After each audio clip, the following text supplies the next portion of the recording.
All right, hello everyone, and welcome to chapters 9 and 10. Apologies for the different lighting. I'm using a different device so I can write on the board here. Or as we're going, let's see if I can write.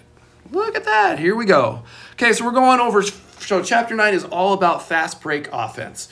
Now, everybody has a different term for it. I call it, I grew up calling it secondary break.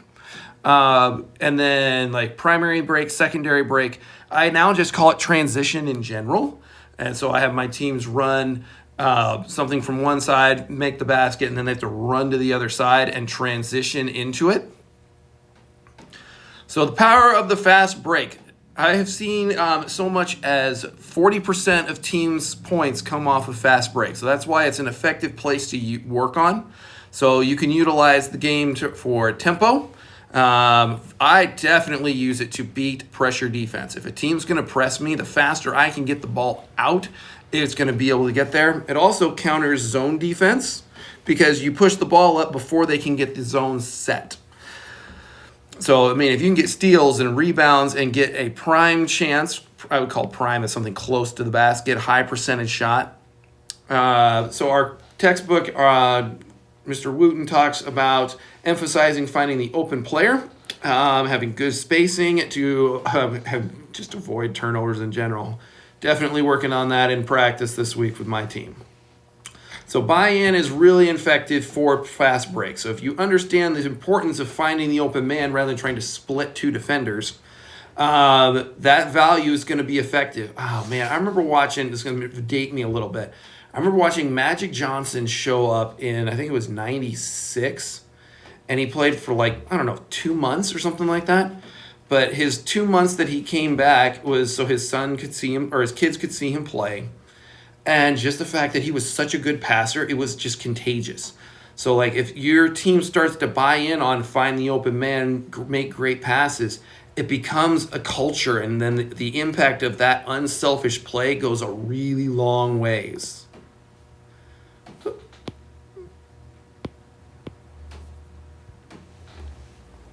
All right, so executing the fast break. So there's all kinds of things in our textbook on detailed ways of doing that. I always say your original breaks that you do are going to be, there we go, traditional man mechanics. Would be a straight down the middle and then two guys staying wide. Actually, I would want to stay even wider. Stay wider. And then you're going to hit whichever man is open first, and usually this first guy has to then take a dribble and then has to decide, do I pass it back or here or back? Are kind of your two options there. I've done a lot of 3-on-2, 2-on-1, so that would be a traditional mechanics.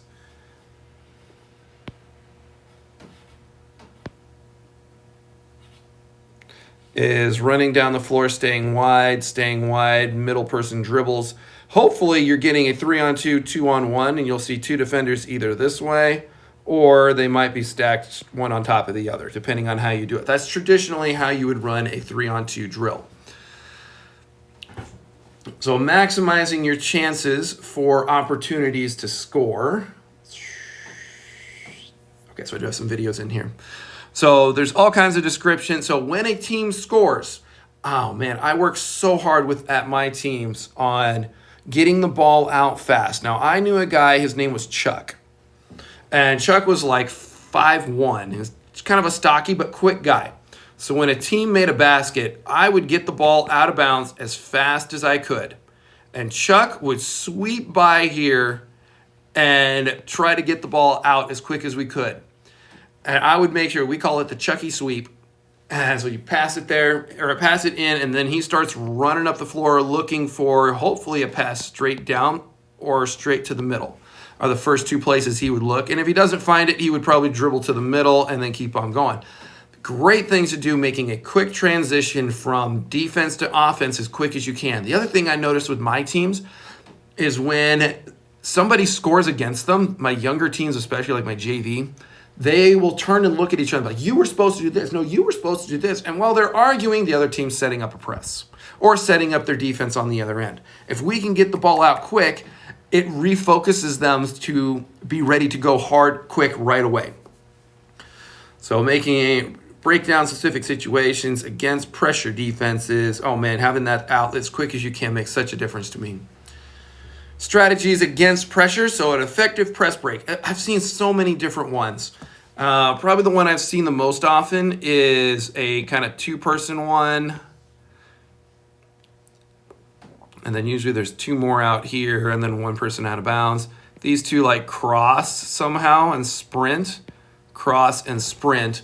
And you try to pass to here. This guy kind of cuts middle. This guy stays back. This kind of pulls. And you try to kind of look sideline. Middle would be the cutter or back. That's the most popular one that I have seen. One of the teams I coach against at Rio, they split the two players. So one ends up over here, one that's up over here. I'm not sure why. Sometimes this goes black and sometimes it doesn't. But when the pass comes in, somebody from the weak side sprints across. I cannot figure out why that's going red and black. Sprints across, and they'll try to hit that person from that weak side pass. Those are the two that I have seen done the most effectively. I've even seen some 4-person or 5-person ones. All right, so my press break is actually the offense flipped around. So I put one person out. Oh, come on.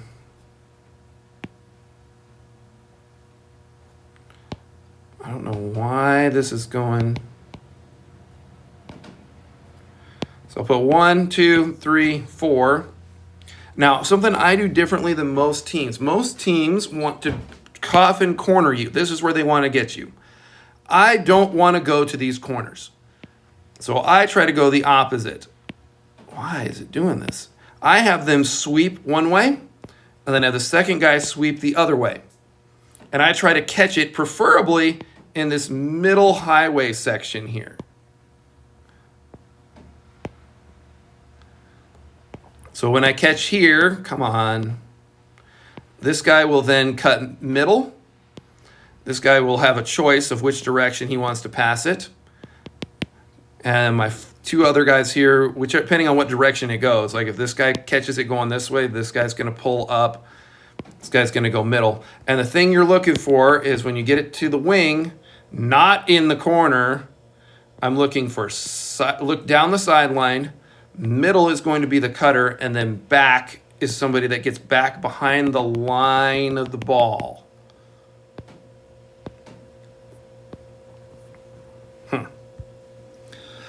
So unlocking offense efficiency. So these are the ones that most of your breaks are going to be something that you have an advantage. That's what my old coach used to call it, a primary break.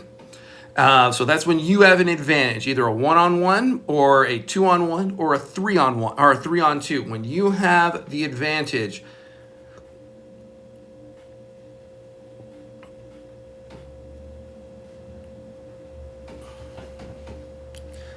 and here is I actually have some from John Wooten. Here's him teaching the 3-on-2, 2-on-1 drill. The way we practice it every day is what we call 3-on-2, 2-on-1. We'll start out with 3 men on offense, right here, 3 white shirts on offense. 2 men down there on defense. 3 men will go down 3-on-2. When the 2 men get the ball, they'll come back and fast break 2-on-1. Middle man has to go back on defense. Middle man, fast break. Middle man only, 2-on-1. They come back 3-on-2. Here we go, 3-on-2.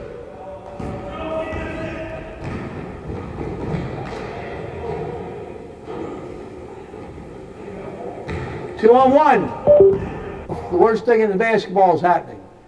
Teams that have the numbers advantage on offense are not getting shots. And that will really hurt any team. If you have the numbers advantage, you have to get a shot every time. You should get a good shot. The reason they're not getting shots is they're playing a little too fast. You have to be quick, but you don't hurry. You've got to be under control. You should get a good shot every time when you have the numbers advantage.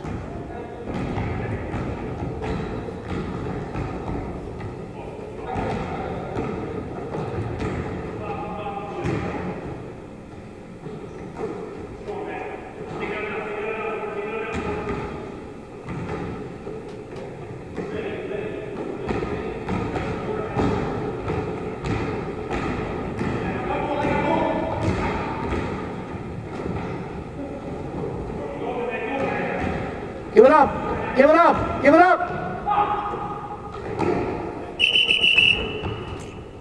Most important,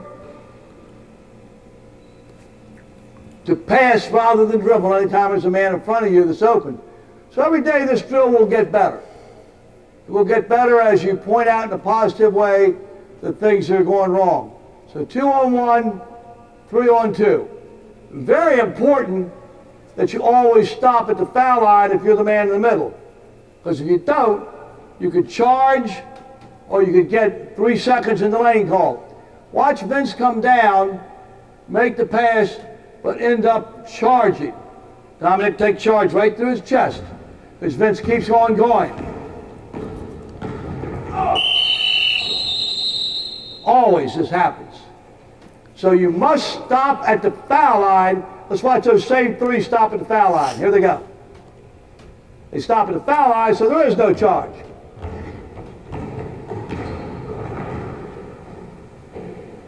Good. See, most great plays are made with your feet on the floor, not up in the air. You jump only to shoot the ball, never to pass it. You got to learn to stop on a dime in the game of basketball. So now we see 3-on-2, 2-on-1. We never know exactly how it's going to turn out in the game, so we run a drill we like a lot called the recognition drill. The recognition drill, we have our coaches at either end. Mike will be down at this end. I believe this one's also listed in our book. Courts at that end. And they don't know how many defensive players there are going to be. So now White's going to be the first team to fast break.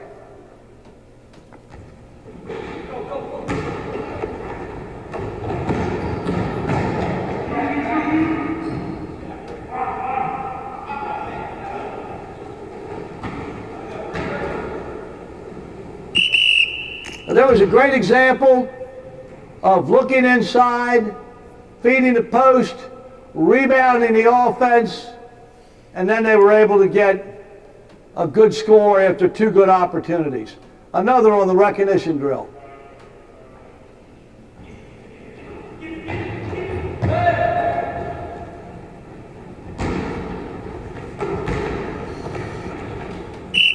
So we'll have White go again. That was very good looking up and recognizing the press.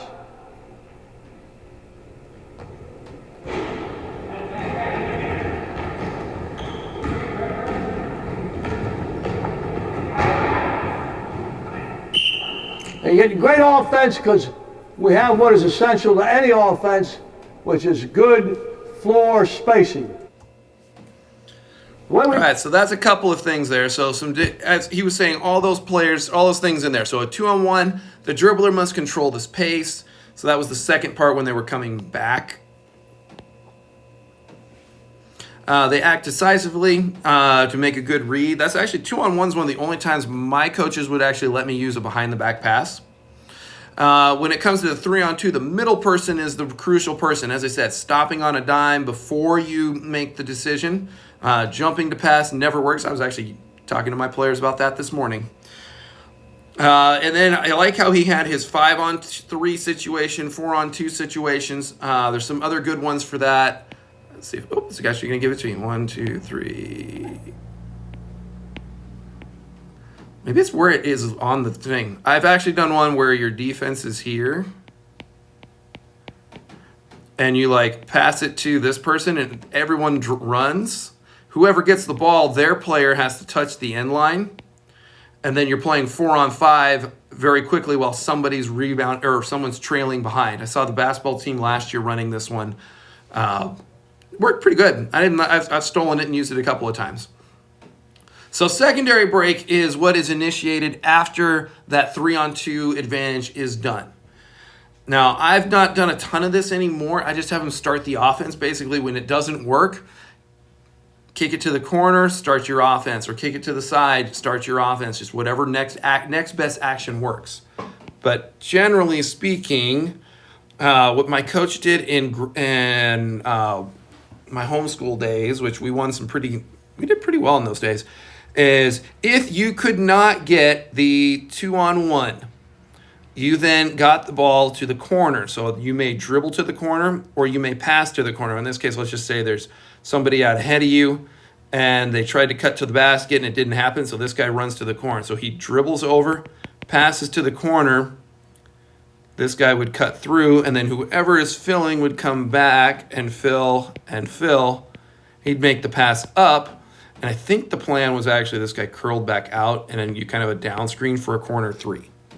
That's what my coach did, and I ran that was the first thing I taught the first team I ever coached, and I knew the first game we were going to play was an alumni game. So we played all secondary break. I didn't really teach them a full offense. I just taught them secondary break, secondary break, secondary break. We lost that game. We didn't do an offense. But I still kept running it for the next 3 years as I would run that secondary break trying to get that corner three. And also that same action was also in my out-of-bounds play. So having drills that you use are a big part of that. Good fast breaks or fast break drills.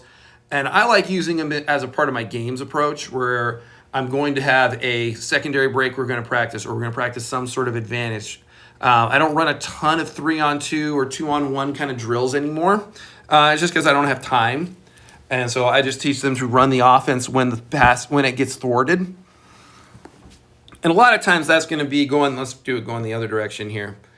If we run down and we miss that first and we don't get the 3-on-2, we make the first pass to the wing, whoever's there, and this guy cuts. And if you're making that first pass from half court, that foot race from half court to the rim is going to get beat, or you're going to win that foot race, especially if there's nobody past there.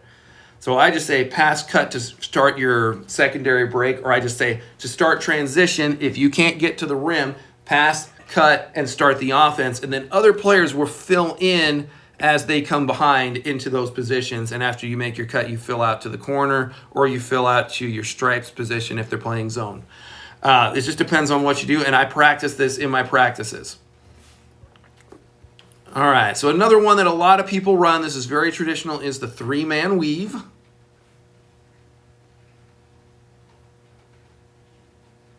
If you start playing basketball on a team, whether it's at the boys club, the park and rec center, whatever the case may be, this is a drill that you're probably going to do. It's a great warm-up drill, and it incorporates a lot of the skills that we've been talking about, whether that be shooting a layup, passing, or dribbling. Okay, here we go, guys. 3-man weave. Good. There's the rebound right there, a pass. Okay, and we're still going down the court. Let's come back.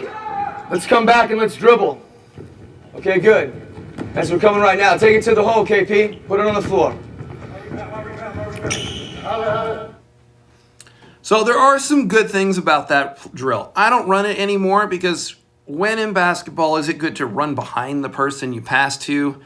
Very rarely. So I just don't run it that often anymore. But there are some great things of using this for a warm-up drill. I like the communication that it comes. Communications. My rebound, outlet. Getting that kind of communication is good. Learning where your teammates want the pass. Do they want it higher, lower? Where do they want it when they're passing? Do they show their palms? Those are all things that I would use this for. But I probably only run this 2 times a year, 3 times a year, and it's just for the communication. But I just don't see a lot of use for running behind the person and heading down court. But it does. This one says it helps them stay wide, not to crowd. But I use that by using dots personally. But not that this is a bad drill. I'm just saying there's not as great it's not the best drill for some of these things. Like you might be able to come up with something better. Oh, I like this one. So I used to do this one. So this combines all of them together. 5-man weave, and then 3-on-2 on the way back. And you could even put it into a 2-on-1 after it.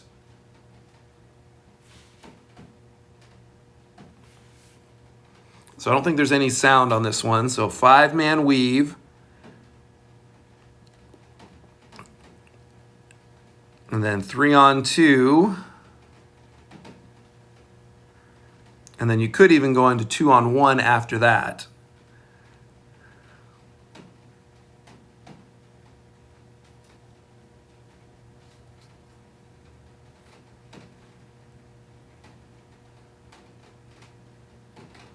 Good strong layup.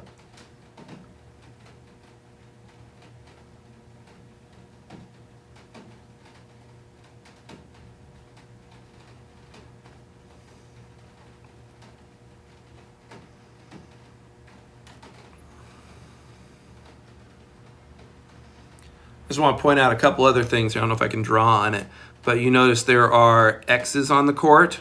Notice the blue line on the inside there. I would call that for a pack line defense. And also they've got some green lines there for that kind of extra section there. Oh, they even have the middle of the court marked here in green for where they want to keep. So that would be, if I remember right, this coach at the time, he was a no middle coach. So on they always wanted to force people baseline.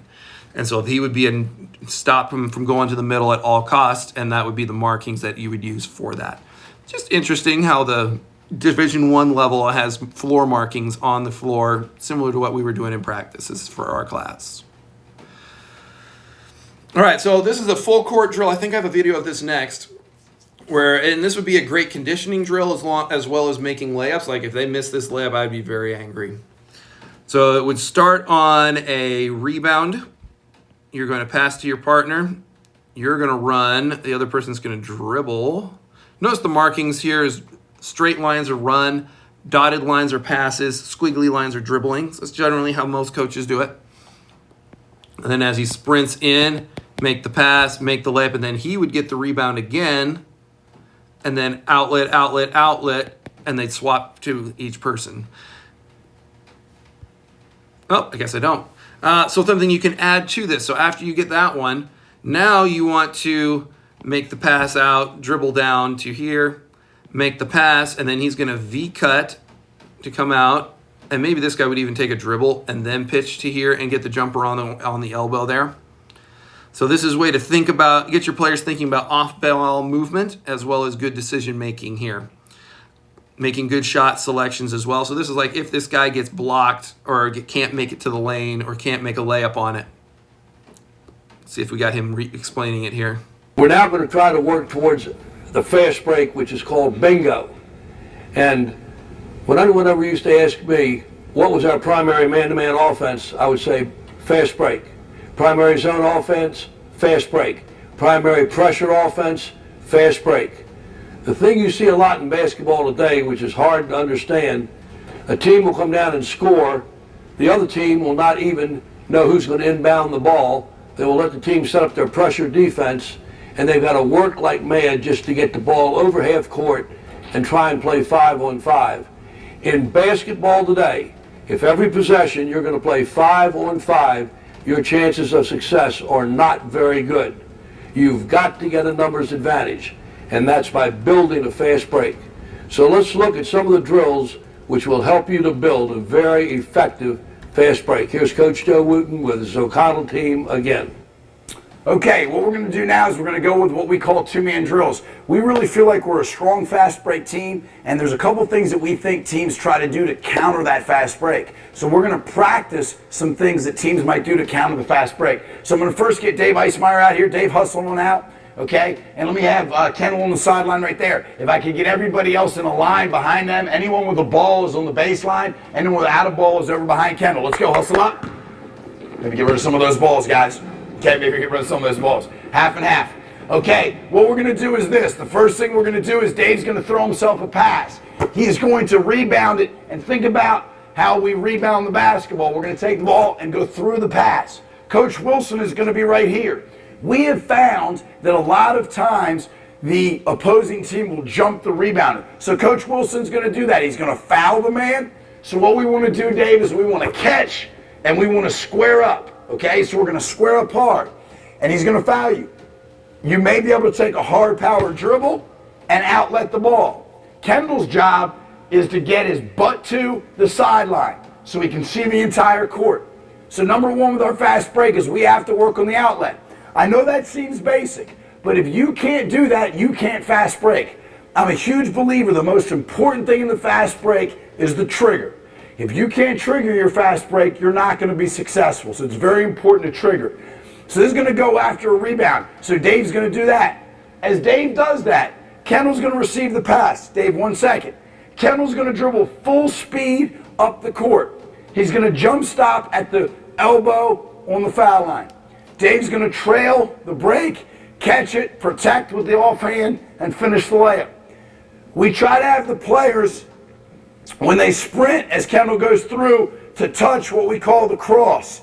come right here and touch where the half court and sideline meet to make sure they're wide. Come in for a nice, easy, strong layup. Let's see us do that real quick. Everyone else freeze. He throws himself a pass, foul him, square up. Good. Full speed. Very good. Excellent. Dave, let's try to get that offhand up, building that habit, okay, protecting that ball. So the idea is we see that. Now, Dave and Kendall on the far end. We have another ball. So we'll have Mo step out. Same thing. Devin's going to be there. Come on, David. Kendall, the other way. The other way. Other way.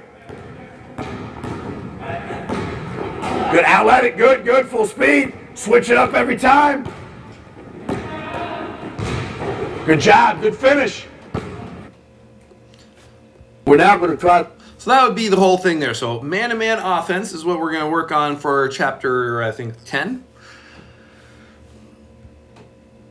So fast break into a motion offense. So this is actually from our textbook. So I love that. So transition from fast break to half court offense, focusing on either man or zone, requires an offensive strategy for being effective. So this is what we want to use to work on our 2-on-2 and 3-on-3 setups. That's why I run a lot of 3-on-3 drills in my practices. So we want to emphasize the individual positions and those fundamentals, and then we'll progress it into 5-on-5 later on. So fundamentals of a motion offense is you need to have key things for spacing, reading the defense, using screens. I've not made it to screens very often other than a pick and roll. My players last year were great at pick and rolls. It was great. But other times they don't really need it. At the higher level teams, obviously you're going to need, like collegiate level, you're going to have to be able to screen effectively and keep continuous movement because you're trying to capitalize on any shifting of defense. Good man-to-man defense will almost look like a zone because they're in help position. So we want to encourage them to be active participants and not standing in place. So I love the pass, cut, and fill. And this is going to make a more dynamic strategy. And I like that because a motion offense, you can call a play or you call it out. Like for me, it's purple. Purple is post. So I'd be like, last year it was Purple Sam, whenever he would do a pick and roll and he'd get a guard on him. And we would just back out. Now, did they know it was going to be a post? Probably. But did they know where it was going to come from and what pass was coming? No. We could swing it all the way around, try again, swing it around, try it again, and try to get the best angle we could on that small defender. Now, good teams, by the time you swing it all the way around, would probably be able to switch the defense, but at least the high school teams I was playing against did not. I love is having drills for perimeter players. So I try to do as positionless as I can. So I love how our textbook here has perimeter player and post players. And so that's, again, why I do a lot of 3-on-3 stuff in my practices, focusing on our motion principles. And I'm going to have some new ones for you when we come back in 2 class periods. Today we have a guest, at least as I'm recording this. Today we have a guest for our class today. So perimeter drills install the motion principles like spacing, balance, and then read lines, reading the defender. And then we use 3-man drills, and I also do some 5-on-0 ones as well. So motion offense breakdowns. So breakdown drills for me are the basic, and then the rim's over here. Pass, this guy cuts, give it back to him, and then he gets a 2-footed layup here. That's a breakdown drill for me. Our book actually has a whole bunch of them to help with this. So the shallow cut drill series, I thought I had that in here, but apparently I don't. So I wanted to look up on your own when you look at your textbook. I then progress to specific things that you want to enhance when it comes to spacing, movement. I do Laker cut drills. I do dribble at drill. My other one that I did a ton of before was the read line drill, but now I'm turning that into a spacing or a corner drill where it was actually a live offense and defense thing. But all those breakdown drills, what's really nice for me and something I'm really working on this year is we've been using the cutter drill where we're working on 3-on-3 here. after they sprint over, this guy sprinted over here and everything. After they run that, I might be working on something like jump stops. And I have another one called kicker that's going to be a 3-on-3 drill as well that we're going to run in next time we get to our next class period after our guest lecture. And that one is a drive, everybody circles or pushes, and then he kicks to the next person, that person closes out and then closes out, and you keep trying to kill the closeout. Well, a lot of my teams will drive into here and then they'll jump off of one foot, jumping to pass, absolute no-no. And they'll try to kick it out to one of these players out here. Once you leave your feet on offense, you're in trouble. You either need to be scoring immediately is the only reason to leave your feet. All good plays are made with your feet usually on the ground. Or all good passes are made with your feet on the ground. There we go. Well, I would do a breakdown drill where I'd put 3 guys out. I would have this guy pump fake drive, stick the landing, rotate, and then pitch it to the next guy. And then he's going to dribble, stick the landing, kick it out. This guy's going to dribble, stick the landing, kick out, and then we'd run it again with new player. And then you'd rotate to the next spot. And then I would come back after that breakdown drill. Then I would come back to my cutter drill, and I would play 3-on-3. So it's a different kind of format for teaching, is with those small-sided cutter or kick-out drill or whatever I'm working on that day. So initiating a motion offense of some sort, so challenging players to be balanced with their speed and control. You don't want to go too fast, but you don't want to be slow. There is a time for sure to have structured plays. I have a couple of I call them quick hitters, where I combo actions together. One of my personal favorites is, I call it double dribble at.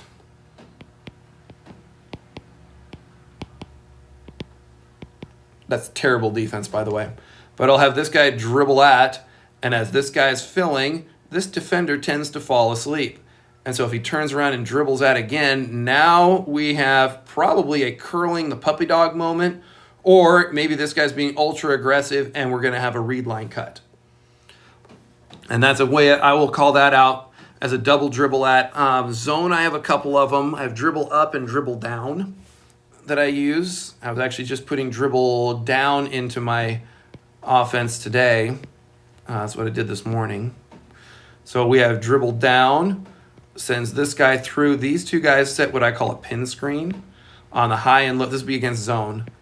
And then he pops out and we just pass it over the top. It starts out with a jump shot, but then it turns into a nail or flank opportunity for these 2 screeners. Definitely have run a lot of those, dribble up, dribble down. And so I was like, for me, initiating it can sometimes be a motion offense. I've even used some flex plays here where you have the 4 over and then flex down and curl off of it on both sides and then run the offense from there. So post player development. So as I do perimeter players and post players, and having plays that are working on 2-player drills for posts to work on. I love a drop step and a hook shot are things that every post player needs to have. And I really love having guards that can post. So I try not to totally split it up into that. I have another one that we'll play called post, or a post up, where you flash across the lane.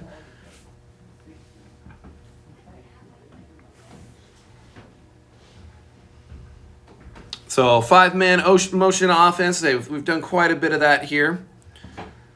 Our textbook, he does a 1-2-2 motion offense. So he goes 3 out and then 2 in the post is what he's using. If I remember, I think I have some pictures here in just a second. Oops, is that a video? Nope. So our textbook has a couple of plays and he calls a 1-2-2. And something very simple that's in our book is pass here, and then this guy screens away. This guy comes across the top, and then we try to look for the post. If it's not there, we pass it around, and then they run it again. This guy would come over here, screen, come over the top. I've done that when I've had a primary post defender and a like one who's really good at scoring in the post, another one who's a really good rebounder, really good defender. And so I'll have this. So we're trying to get that strong-sided post, or that best post player coming to the hoop every single time. All right, so a couple of plays from our textbook here. So this one he calls circle play. So they say there always is a time where you're trying to exploit something. So this play exploits switching defenses. So the player movement, you're trying to get one of these bigs to get a guard on them. So that we're going to send, it looks like a dribble at, it's going to send this guy in. 5's going to go across, 4 is going to pop. And you're trying to get a switch right here. So that now that 5 or the 3's guy is guarding the 5. Everything pops up, so then you can go high-low. Hopefully would be the best option out of that. So it would be from the 1, pass up with the 5 coming across, high-low bucket with a small defender. That's what a lot of switching defense has become a more popular thing in the last few years. And that's just how it's going. And it doesn't work as well at my high school level. Higher level high school, I think you're going to see a lot more switching defenses. Collegiate level, you'll see a lot more switching defenses. I'm pretty sure I was watching our guys doing quite a bit of switching in the last games or last couple games that I watched. I missed the one on Saturday night. I apologize, guys. I was performing. Orange play. So this is one that's a little more fluid on a transition. So this one starts in a, looks like here. So a pass cut, or a pass over here, and then we're going to have the 3-man cut across and create a double stack. 5-man's out top here with the ball. We're going to have a V cut to come across. And this 2-man's going to come down and try to come over. He might go through. He might go under, honestly. And from there, we're going to actually come into a pick and roll on the other side with a back screen popping up, and then we're back into our 1, 2, and our 3-man's out here. And so this 3-man would actually curl back up, and then your 5-man and 4-man are down low again. And you run it a second time. And so you just run this back and forth. So this would be a continuity offense where it just kind of run the same play back and forth and back and forth. Our textbooks calls it a 40 motion offense. I really tried on YouTube to find this. And I like what the terminologies they had. So perimeter players, wow, that is some terrible stuff there. Apologies for that. So perimeter players have the choice to relocate, set a screen, or execute a basket cut. So that would be over here. So on a pass, they could screen away is one option. Another option would be to just relocate or fill in our case. And then the passer cuts, and the passer cuts, and he'd fill out, and he would end up taking all the way up here. The other thing, the post players, they can post up in there, and there's only one post player here, so this is a 4-out, 1 in. Can back screen or set a back screen or a ball screen, letting this guy cut. And wow, this is terrible. If this guy's passing to here and you back screen over here, where is the help defender going to be? Because when they make this pass, the 3-man is going to jump up to here. This guy's going to be on ball. This guy's going to be on ball. If you screen this right, there is no help defender going to happen in this area. Okay, and they would just swing it back and forth looking for those things. Now, as I said earlier, there are times to have precision set plays. Even when you run a motion offense, you need to get a specific player of the ball at a specific part when you need a bucket. This would be the place where we would run to our best player. So pass cut at the top here with a back screen. So we're trying to get the 5-man coming high, and he's actually going to run all the way out and replace. From there, the 3-man's coming down, the 1-man's coming out, and we could actually get a 1-on-1 here with the 1-man. 3-man's going to screen across to the 4, and the 4 gets the option. 5-man's going to pass, cut, screen. 4-man can either flash to the ball or it can pop up depending on what kind of player this guy is here. If this guy's my best player, I might be wanting him to be able to open up to drive baseline. The other option would be hopefully 4 is my best post player and he's coming to the ball and can pass it into him. That's what I got for today. That's a lot of information in a really fast amount of time. Have a wonderful day, and hopefully this recording works, and yeah, we'll go from there.